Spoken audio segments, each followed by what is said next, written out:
contain wonderful antioxidants to help keep us healthy.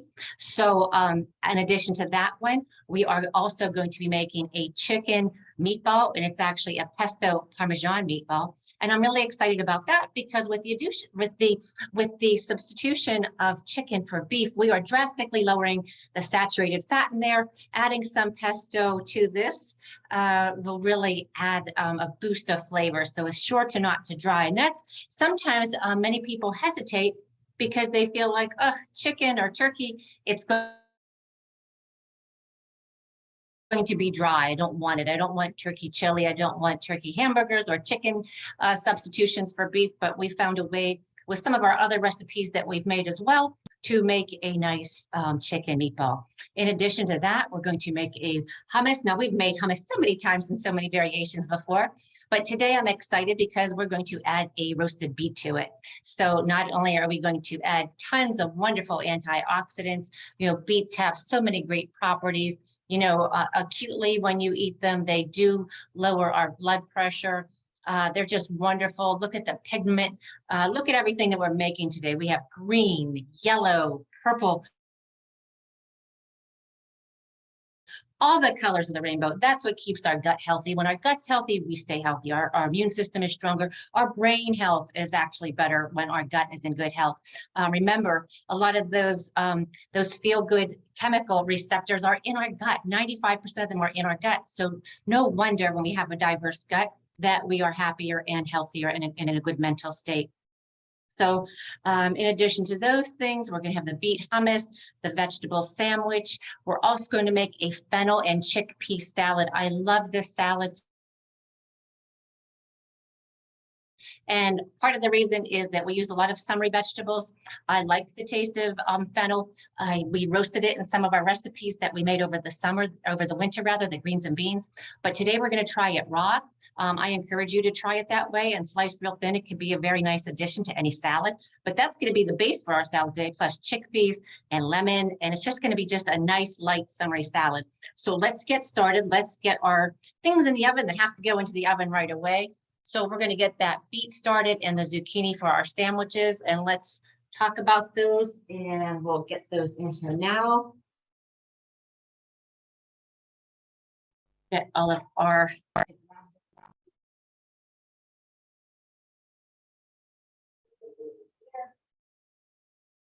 and what we're going to do, I'll adjust my camera so you can see the way we're going to slice our zucchini. I just have a young spring zucchini. Obviously, this would work well with yellow as well. This is all I could find this weekend. These younger ones that are smaller are most tender. And of course, if we slice this into little circles, we're just going to have a small little circle on our sandwich. So I've already washed this. We're going to cut this on the bias. So let me just move my spatula. So we're going to take it, and of course we'll take off the ends, and then always and if you're nervous about cutting, you could always just make a flat spot here, and it won't move on you. And there we have nice, look, we had a skinny zucchini, but we have nice slices for our sandwich. So love to cut my vegetables on the bias, and we don't want to cut them too thin. We want to make sure that they'll have some weight to them on our sandwich. And what we typically do is we salt these before we're cooking to draw out some of the moisture, but I'm going to be using a very high heat today, and we're only going to cook them for a short time, so that shouldn't be an issue for us. I'm going to put these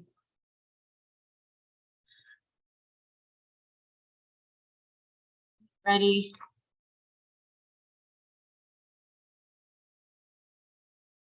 And I'm just using a medium-sized beet here. I'll put the camera on the beet. Again, you could just put this in boiling water. You would start it in cold water. Remember, we always start our root vegetables in cold water, and boil it until it's fork tender. You stab it with a fork, and if it comes out easily, it's ready. What I like to do, though, is with some of these things that I'm going to be making soup with, like my cauliflower soup, sometimes I like to roast it better really brings out the flavor. Same thing with our beet. So roasting, it's really going to be bringing out the flavor, caramelizing that sweetness versus when you boil it and it's just tender. It's very tasty, but I think roasting just takes it to that next level. So I'm going to peel this and then slice it. Just peel.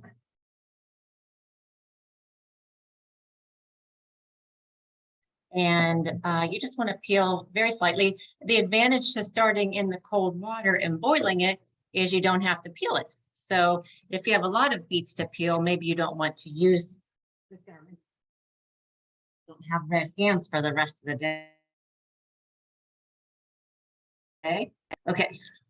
So again, always have that flat spot. And again, it doesn't matter. We're going to be pureeing this with our chickpeas. So as long as the slices are uniform thickness, they'll be fine. But then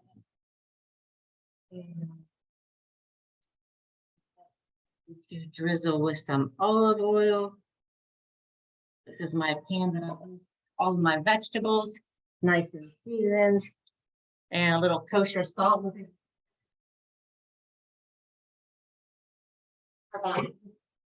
I wanted to get that started right away, so it's cooled off a little bit.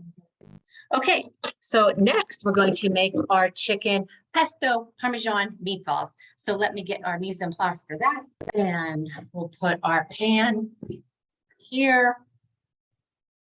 And I like using ground chicken. I think they're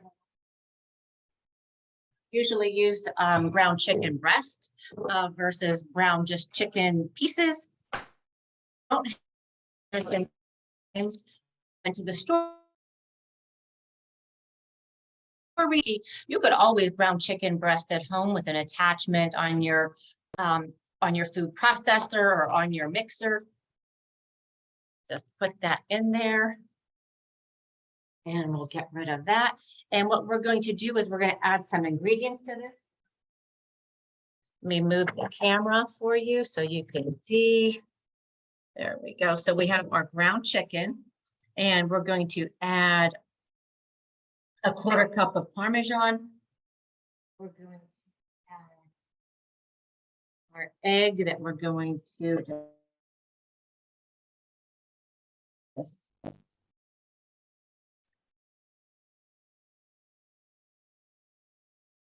okay. Some breadcrumbs, and I like to see how much I'm going to add. I don't always add the same amount there. And our pesto. Oh, this is my homemade pesto, and I like to freeze it into small portions. This is about a 1/4 cup, and what I put in there is about a 1/4 cup of Parmesan and a 1/2 cup to 1 cup of olive oil. So we're just going to add this to here, and you can see, and there's also pine nuts in there that I toasted. I froze this after I made it, and you could see it's still nice and green. I added, after I made it, I put some lemon juice on the top of it to keep the color nice. So we have all of our ingredients in here. And really, since when I make my Parmesan, I add the fresh cracked pepper and salt. There's no need to add any more. Now, instead, if you don't have pesto on hand, you could always just put 2 tablespoons of basil that you have finely chopped and some minced garlic and some Parmesan cheese and some pine nuts, and you could just actually make it right into there. But since I already had our pesto made, you could also use store-bought if you don't have those ingredients on hand. And I think that is all the breadcrumbs I need. Always feel it a little bit. See if you sprinkle a little bit more on here and let that come together. And you're going to want to feel this to see how you can see it's nice and tight here. It's not loose, not too loose. Now you have a couple of options when we bake this. You could put this on parchment paper. Today we're going to just use a greased pan. I have some olive oil on here. Parchment always makes up for an easier cleanup. Just didn't have any on hand today. Okay, so we have that. And so we're going to, what I like to do is I always like to use some type of utensil that that I could keep them the same size, keep them nice and uniform. If that's too small for you, if you prefer to use it. I also have, it depends what you're going to do with them. If you're going to serve them for appetizers, you might want to use your tablespoon, or you might want to use 2 tablespoons. I'm using a small disher. And then what I like to do when I'm building recipes for my clients, I always, whatever the object that I use, I always like to mark that down and tell somebody, it should make 36, it should make 24. That way I know that my nutrition information is accurate. So I'll just put that down here.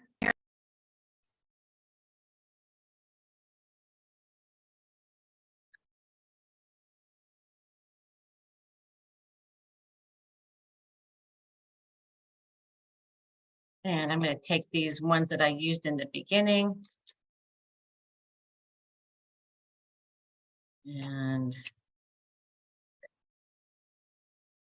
all right, then I'm just going to roll them slightly. Now, after you do this part, if you would like to roll them in some breadcrumbs again, or you would like to roll them in Parmesan or a panko crumb or pine nuts or anything like that, you could certainly do that for some extra crunch. We're just going to leave them this way. And again, this could be, we could have made these half of this size, but for the purpose of our class today, we'll just make them a little bit longer. They could be served on arugula. They could be served on zucchini noodles. If we're looking for that carb balanced meal, they can be served on cauliflower rice, any kind of pasta that you like. Certainly like the edamame pasta, the red lentil pasta, and the chickpea pasta, because they are higher in fiber. They are lower on that glycemic index. They're not going to spike our blood sugar the way white pasta would. All right, so that's lovely. So let's get these in the oven. And of course, depending, we have, they're all nice and uniform. Of course, if we make them smaller, they might have taken 15 minutes. I would imagine these will take. And we will start on our next salad.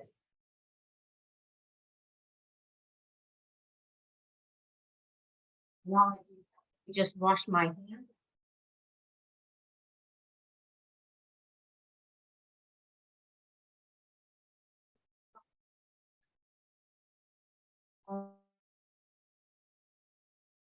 Raw meat item, but we had to get that into the oven. So I am going to get rid of everything here to prevent cross contamination. And we can make our vegetable cookery.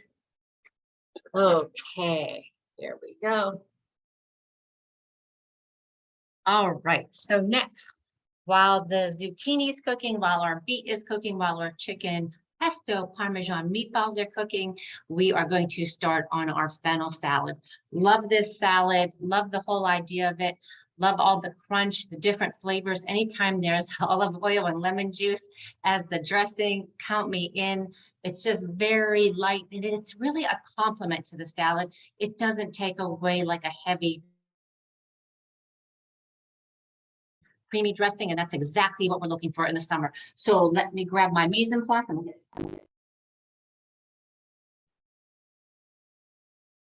this, and I have my.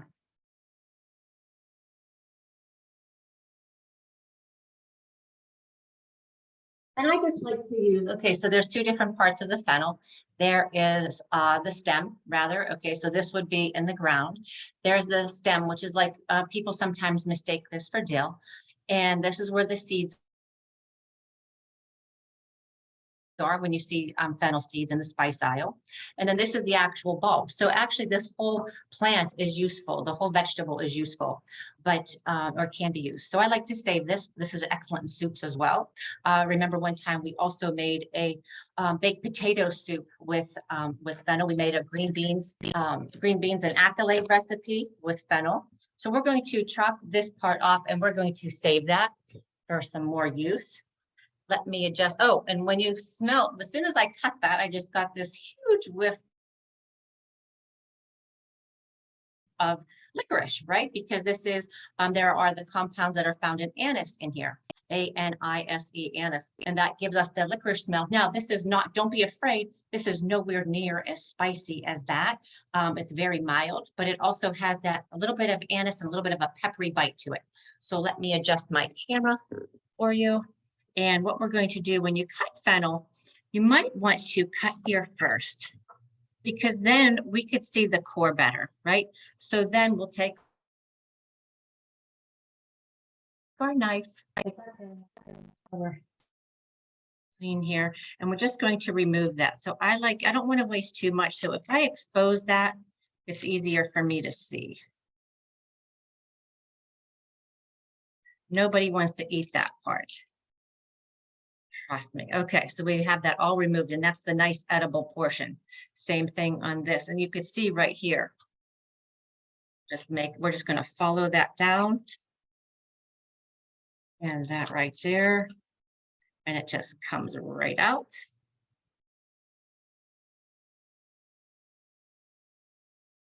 Perfect. So now what we could do is we're just going to julienne this very, very thin strips, just right here. And you want it thin. You don't want to have large chunks of this. And that is going to be, once we have something like this that's thin, everything else in this recipe, obviously with the exception of our chickpeas, our radishes are going to be thin, our scallions are going to be thin. It just adds to the delicateness of the salad. And that's why I'm going nice and slow, because I'm looking for that almost shaved cut that we have here. It's even smaller than a julienne. Okay, so we're going to, you see here how nice this is, and we're just going to add it to our bowl. If you have any of these end slices, we could give it another cut.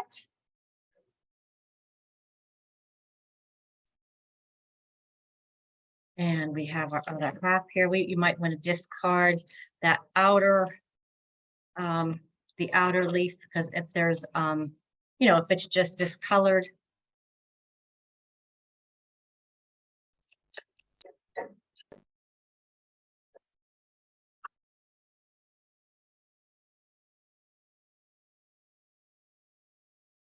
Okay. That.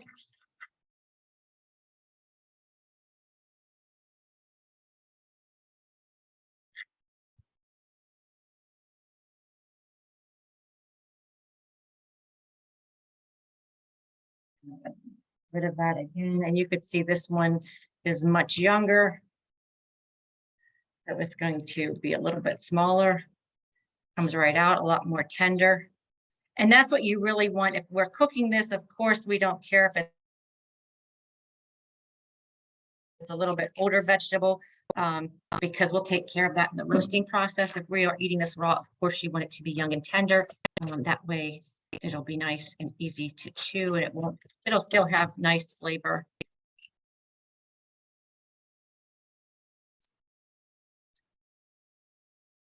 And nice thin slices. Remove these outer leaves. Remember, in our green beans and accolades recipe, it was a greens and beans recipe. We roasted this in the oven with garlic. And then when it got near the end, we added some Parmesan cheese and roasted it a little bit longer. And it really added some crunch to a traditional beans and greens recipe. And the other thing that I like about this recipe, if you do think that licorice taste is going to be a little overwhelming, that nice light the lemon and the olive oil. The olive oil is going to make this even more tender, and the lemon is going to add, is going to neutralize that somewhat. So we have our fennel here. And then next, a lot of to that, with the exception of our chickpeas. Let's add them next. That's about a 16-ounce can. Then we have our celery. And speaking, let me move this over. Speaking of when we were talking about earlier about cutting our zucchini on the bias, we're also going to cut our celery on the bias. You want to try, it's nice to have some variety in our vegetables whenever we're preparing them. But remember, even when we're cooking them, we try to keep them a uniform size. So, you know, it's nice to have these nice and thin as well. You wouldn't want to dice this necessarily.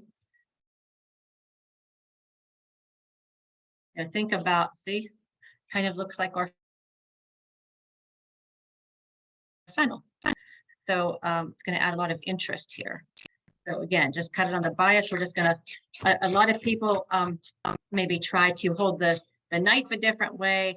You're actually just better off hitting that on a diagonal and slicing away. And if you have, of course, at the end, sometimes you have a little funny piece, and we just do the best we can, turn it the other way. But look how, I'll show you here when we're finished, how nice and uniform.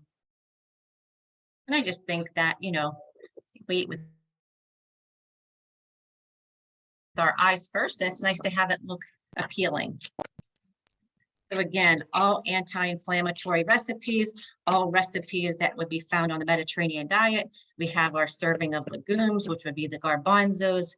We have lots of vegetables. There we go. We have our good fats. We have cheese. Okay, so we're also going to add, and I saved to do this. I wanted to do this with you. I like, and we'll just see which we prefer here. You know, with our recipe, with keeping this thin, there are different graters or planers that you could use. Just like to slice it really nice and slice. The radish would really have a lot of them to get any type of nutrition. If you eat a whole cup of them, there's definitely fiber. They are definitely low in calories, but they make a really nice addition to any salad. They're a nice garnish. Cut this one this way. And you just want real nice and thin, almost like paper thin that you could see through them. And that's when they really burst with flavor.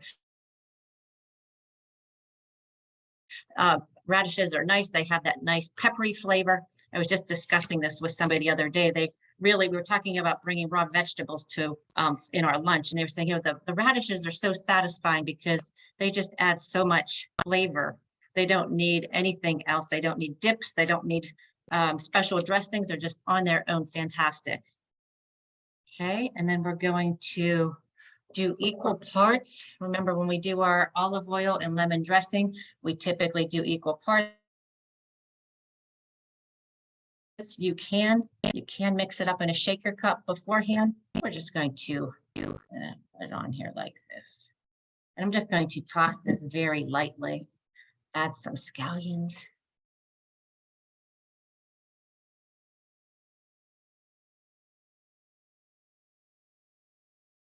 And we're going to put some here. And some fresh cracked pepper, which is going to just make this beautiful. And then on top, a little Parmesan cheese. Some fresh grated is always best.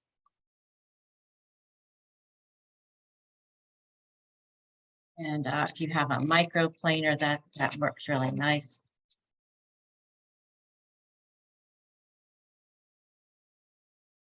I always like to use fresh grated.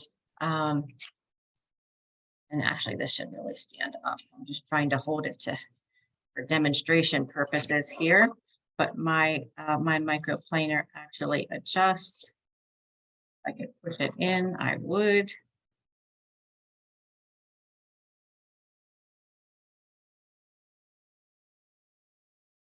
and it's not releasing. So that's no problem. Just keep doing it like this. And I'm going to actually just not use the guard, just have to watch my fingers.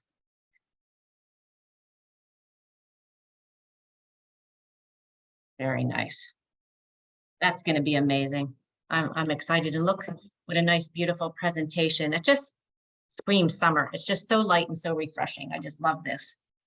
Okay, so we have ours. Let me just take a peek at our meatballs, and then we're going to make our ricotta spread for our vegetable sandwiches. So let me get that ready for you.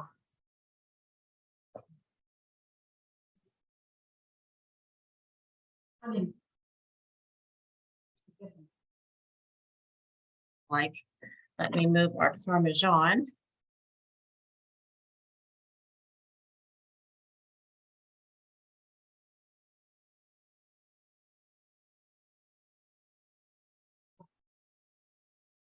We are going to, you know, of course, do the firmness test, but we are going to check the temperature to make sure they're nice and lightly browned on bottom. And of course, we want them to brown evenly. And you could see even without using our parchment, that they're really nice. Sometimes that, like I said, it just makes for easier cleanup. And it lets the meatball soak in a little bit more. But we use the olive oil. Just make sure everybody gets turned over there. You could really smell the pesto too. So why don't we check the temperature while we have them out? Just to make sure that we're on the right track and to see how much time we need. Let's go here. And I know it's probably very early. We want them to get to 160. And they are at 142. So we're going to wash our thermometer, get them nice and even on the platter again.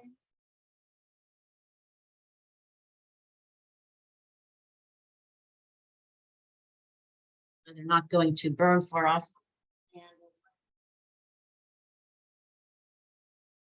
With a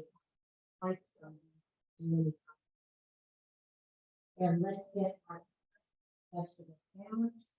And that starts with some ricotta cheese. So what we have here is we have some nice baguette to put our sandwich on. You could use a carb balanced tortilla. Lots of things that we could do here. So I took out the zucchini. So that's ready for a sandwich. I also had a leftover roast pepper. Oh my goodness. So, and I just picked these fresh today from my garden. So they're just, I can't even tell you how great this smells right here. We have some fresh dill, fresh oregano, and fresh garlic, also from last year's garden. And we're going to mix it on our ricotta, spread it on our baguette, and then put our vegetables on there. We're also going to add some lemon zest. So let me move my other. And we'll move this over because we've got some cutting to do. Okay, so we'll get our fennel off of there. And first we'll get that garlic chopped.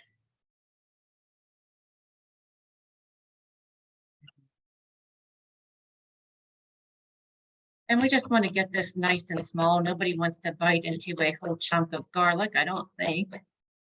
And we're only using a cup of ricotta, so you want a smaller garlic clove. You don't want it to be overpowering.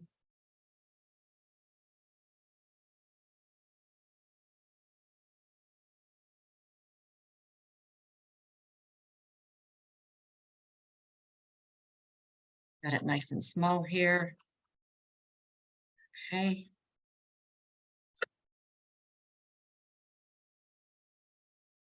Okay. Have our ricotta, and then we're going to add some fresh oregano as well.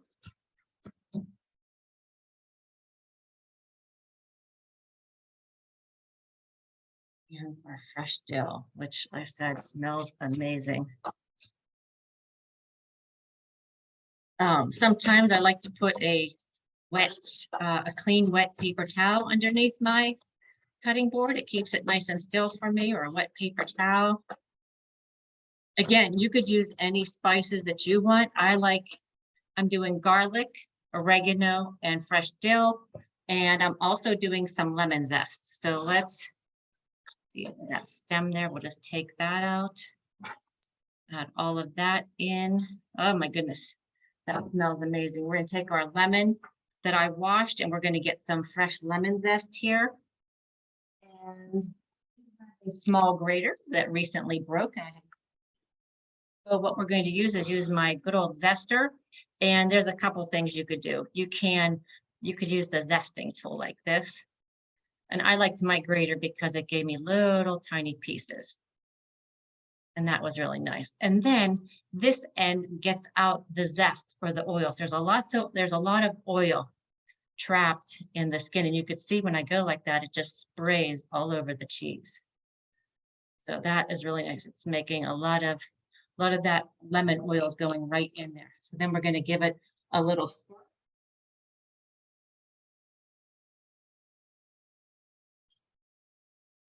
We could use basil. We could use anything we like in here. But the lemon zest just keeps it nice and light and summery. I like using ricotta cheese in 1/4 cup. It has, I think, 7 grams of protein, a very small amount of carb, and the fat is going to vary whether you're using non-fat, low fat, or whole varieties. So it's a great way. We're always looking at carb balance. We have the vegetable, which is a great carbohydrate, don't get me wrong. And then we have our baguette. So it's nice to have some protein on there as well. And again, if you wrap this real nicely, it could be a nice addition in our picnic. So let's do that. Let me check on our beef.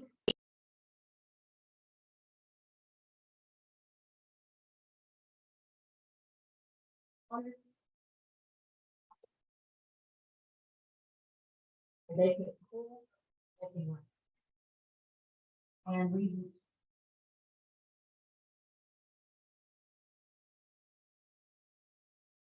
And we'll just check a random one. Always want to go in the center. 167, 174. So they are definitely done. 178, 165, 172. So whenever, let me do a little reminder here. And this goes with if you're checking a chicken thigh, a chicken breast, anything with a bone in it, or just a regular piece of meat. We always want to go in about halfway or so and just pull out a little bit. You want the end of the thermometer to be about at that halfway mark. If this was a chicken thigh, you would go down, touch the bone, and then pull it out about 1/4 of an inch, depending on the thickness of that meat. But this looks really good.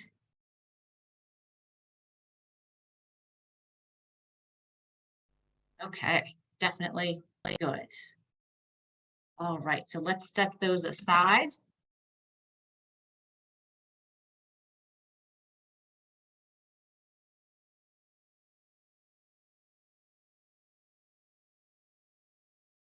Ready to use them. Now we're going to make our hummus. So let's put our vegetable sandwich prep over here. We'll wait for that vegetable to cool and we will start on our hummus.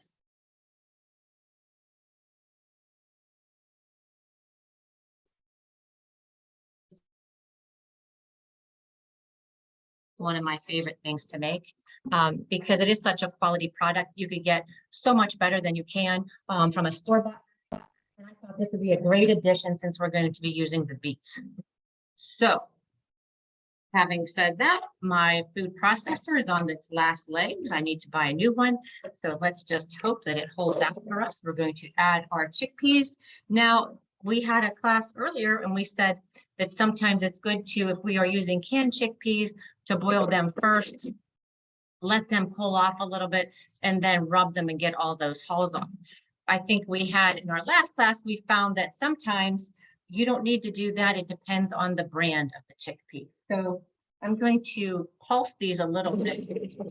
Like I said, I'm worried about my blade coming off. I'm gonna add a little bit of my lemon juice. I'm going to add some olive oil.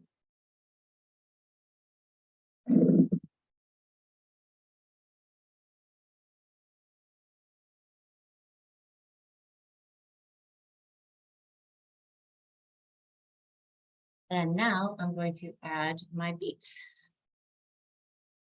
And I am going to take off the lid, put my beets in this way. And like I said, it was just one beet, one medium beet. Again, this is another item that we could experiment. Watch that other beet. We could experiment with different spices. Thinking about using maybe some cumin today.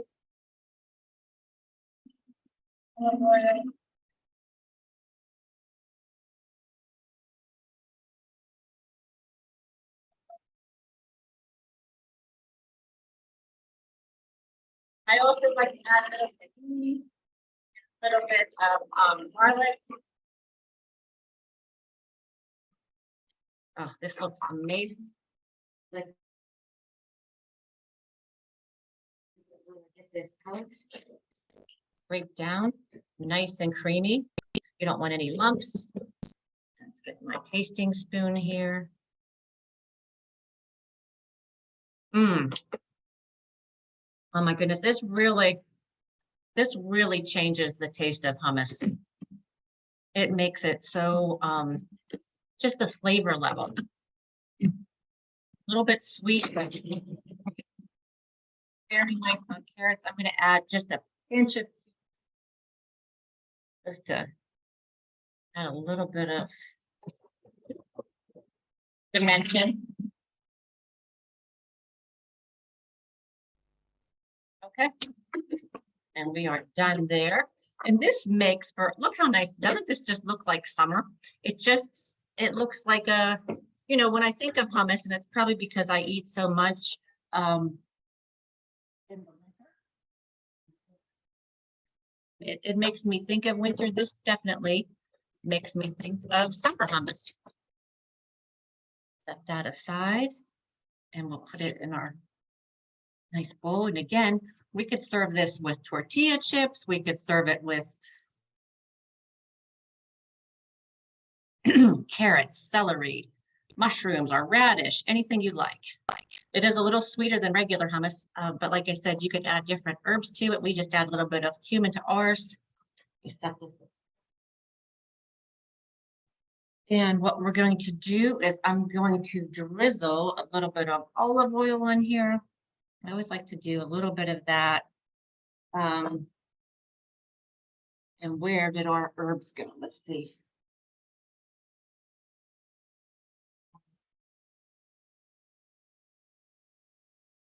I have some more oregano here, and oregano. You will put a couple of lines on here, just to give it a little something. Okay, let's set that aside and let's get working on our vegetable sandwich.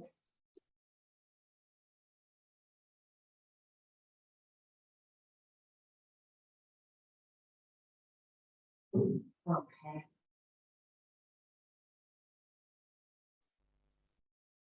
All right, let me get a nice fresh cutting board for us.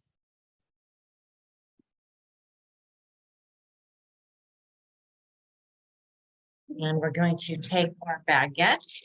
I like to, when I bring my baguette home from the store, of course, if you leave it in the paper bag, it's going to dry out very quickly. You're not going to get to enjoy that. So let's get our serrated knife and we'll show you. There's a couple things we could do. So let's play around with this a little bit and see. It depends on what you're doing, if it's an appetizer, if it's your main dish. So let's have fun with this. We can, since bias seems to be the word of the day, we'll slice some on the bias like a crostini.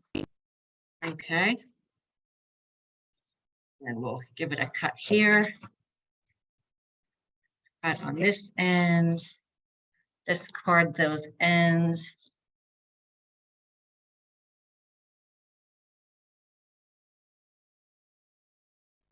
A couple of different things we'll do here. First is we'll just maybe put a little bit on a crostini like this. Have that big old piece of lemon rind sticking on that one. Okay, and then we could take our zucchini There's my oregano. Take a piece of oregano.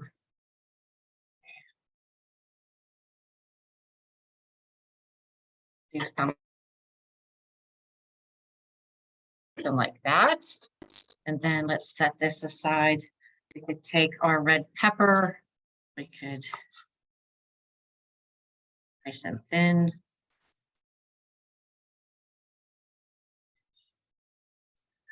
These on here.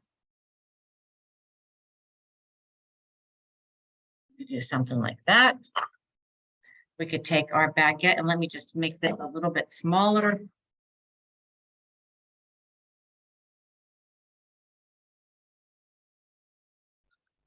And we're going to nice. I like to do a nice serving on here. And again, you could eat this open face. And we'll put some of our zucchini on. And again, remember we sliced it a little bit thicker because we don't want to have it, we wanted to bite into our zucchini. We didn't want to have it all mushy. So we just cooked it at a very high temperature for a short time. I try to get this last one on here so we have enough for our sandwich. Okay. And then we could add a red pepper or two.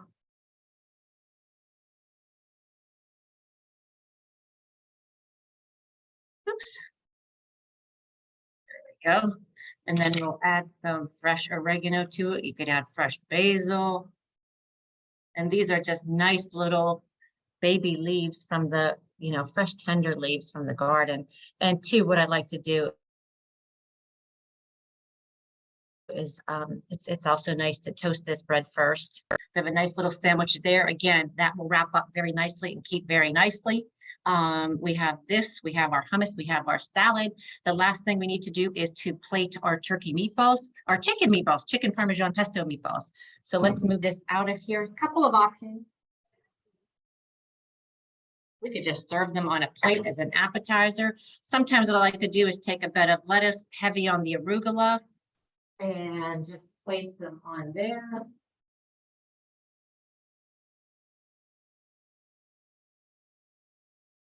And we'll just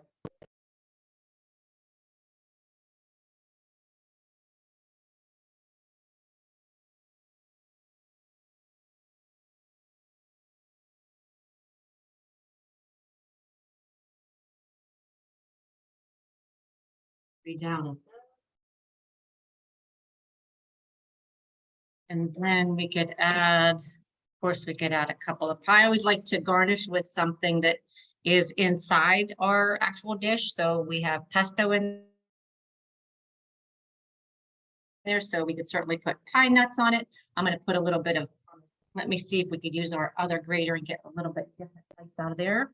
Where is our other grater? We'll just put this one.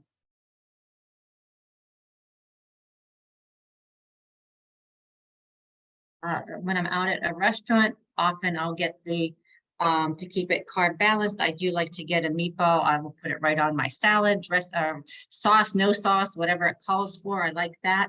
But I think this would make a really nice, patty for dinner, something like this. We could put a red sauce on this. We could put this over pasta, over cauliflower rice. What else can we throw in here? We could also add a little bit of our zucchini to this salad.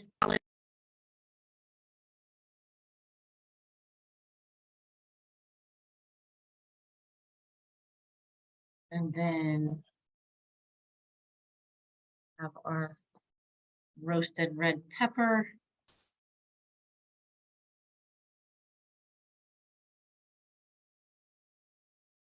And we don't have to put this on. Have our pepper on everything. Let's take it off. Let's just our pepper on a little sandwich here. What else can we do? So that looks like about it. So let's pull everything aside. Let's just move our prep over. Look at all the dishes that we made and talk about.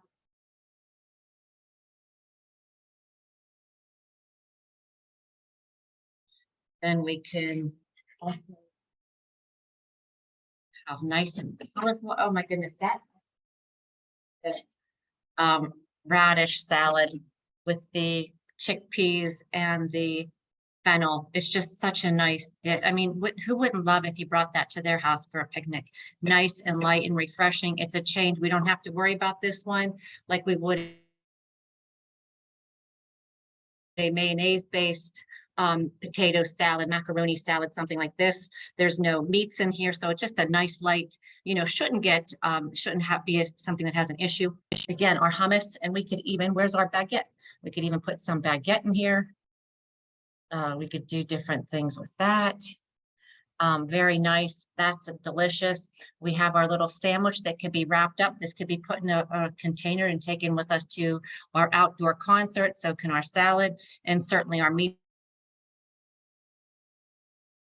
So, we definitely have our salad. We have our chicken pesto parmesan meatball, a nice salad, a vegetable sandwich with some protein on there. And again, protein. And then we have some complex carbohydrates. So again, meeting all of those, meeting all the requirements of the Mediterranean diet, right? Well, we don't have fish in this, but we do have lots of fruits and vegetables. We do have the nuts. We have the garbanzo beans, so we have 2 legumes in there. We also have the ricotta cheese, which is our fermented dairy product. So everything's representative. Maybe the baguette wouldn't fit in there, so we could certainly use something different. We could use whole grain baguette if we wanted to, just to vary it. But I think this would make for a really nice, diverse kind of picnicky things, or some things that you could take to with all those dads and grads parties that we have this summer. Certainly a welcome addition to anywhere that you're going. And again, these meatballs, these chicken Parmesan pesto balls could certainly be, put with sauce. If you were looking for something heavier, or if you have a picky eater that does not like to make that substitution, chicken for beef, you could always put sauce on them, and I think people will find them that they're very tasty and will like them. But again, all of these are very high in fiber, lots of antioxidants, and of course full of flavor. So all of these recipes will be on my website. If you have any questions, don't hesitate to reach out for me. I will also have the nutrition information on them. One that I do know for sure, well, I could tell you that 1 cup of chickpea is around 260 or so calories, 12 grams of fiber. Now, we're not all going to eat a cup, but it's good to know that there's a significant source there. The same with our fennel and chickpea salad. There are, I believe, 7 grams of carbohydrate in that, 2 grams of fiber for a net carb of 5, and 6 grams of protein. So this is a really nice carb balanced salad. And the other ones, I will have that nutrition information on there as well. And they are also good. I just don't want to misquote them. So anyhow, I hope you enjoyed these. Make anti-inflammatory foods a part of your regular eating pattern, and you'll stay on the path to wellness. Thank